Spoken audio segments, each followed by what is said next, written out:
বাহরাইনে নিযুক্ত বাংলাদেশের রাষ্ট্রদূত সৌজন্য সাক্ষাৎ করেন দেশটির যুব বিষয়ক মন্ত্রী রাওয়ান বিনতে নাজিব তৌফিক, পাবলিক অ্যাডমিনিস্ট্রেশন ইনস্টিটিউটের মহাপরিচালক ডক্টর শাইখা রানা বিনতে ইসা বিন দাইজ আল খলিফা এবং স্বরাষ্ট্র মন্ত্রণালয়ের আন্ডার সেক্রেটারি শেখ নাসির বিন আব্দুর রহমান আল খলিফায়ের সাথে। 30 জুন সাক্ষাতে প্রবাসী বাংলাদেশিদের জন্য ভিসা প্রক্রিয়া সহজীকরণ, যুব উন্নয়নে দক্ষতা বৃদ্ধি, উদ্যোক্তা বিকাশ এবং সংস্কৃতি ও জ্ঞান বিনিময় সহ বিভিন্ন ক্ষেত্রে সহযোগিতার সম্ভাবনা নিয়ে গঠনমূলক আলোচনা হয়। এ সময় তারা বাংলাদেশের উন্নয়ন যাত্রা, বিশেষ করে ডক্টর মোহাম্মদ ইউনূসের নেতৃত্বে দেশের অগ্রগতির ভূয়সী প্রশংসা করেন।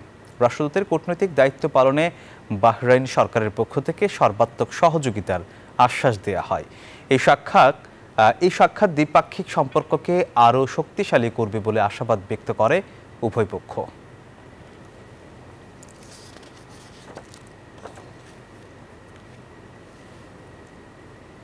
বান্ডেল থাকলে প্রতি সেনমানিতে টাকা বাঁচবে। বিকাশ সেনমানি বান্ডেল কিনে জিতুন প্রতি লেনদেনে।